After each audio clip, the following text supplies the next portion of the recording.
যদি তোমার ফিরতে মন চায়, রাস্তা একটা আছে।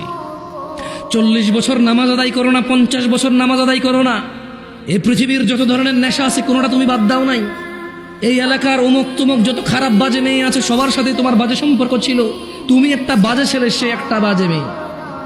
ওকে, সমস্ত গায়কের গান, সমস্ত নর্তকীর নাচ তুমি উপভোগ করেছো।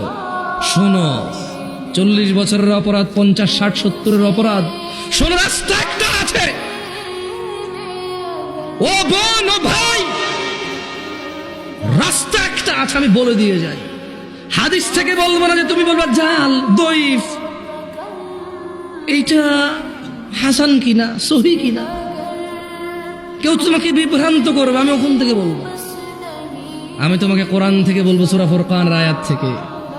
তিনি সুবহান ওয়া তাআলা বলছেন, এই পৃথিবীর, এটা শুধু মুসলমানদের জন্য না, কিন্তু এটা শুধু মুসলমানদের জন্য না, এই পৃথিবীর সবার, সব অপরাধীর জন্য। তিনি বলছেন, ইল্লা মান তাব, অতঃপর যে অপরাধ ছেড়ে ফিরে আসে, ওয়া আমানা, আল্লাহর প্রতি ঈমান আনে, ওয়া আমিলা আমালান সালিহা, এবং যে সৎ কর্ম করে, ফাউলাইকা ইউবাদদিলুল্লাহু সাইয়্যাতিহিম হাসানাত, যে তওবা করে ফিরে আসে, ঈমান আনে, ভালো কাজ করে, আল্লাহ তার জীবনের যত গুনাহ আছে সবগুলোকে নেকিতে পরিবর্তন করে দেবে।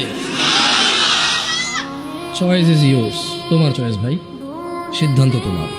তুমি তোমার জানা নিয়ে মরবা, মদ নিয়ে মরবা, নেশা নিয়ে মরবা, বেনামাজি নিয়ে মরবা, নাকি সবগুলোকে, এগুলো থেকে ফিরে এসে এই সবগুলাকে নেকির পাল্লায় নিয়ে আল্লাহর সামনে, আল্লাহর সন্তুষ্টি চিত্তে আল্লাহর জান্নাতে প্রবেশ করবা। সিদ্ধান্ত তোমার।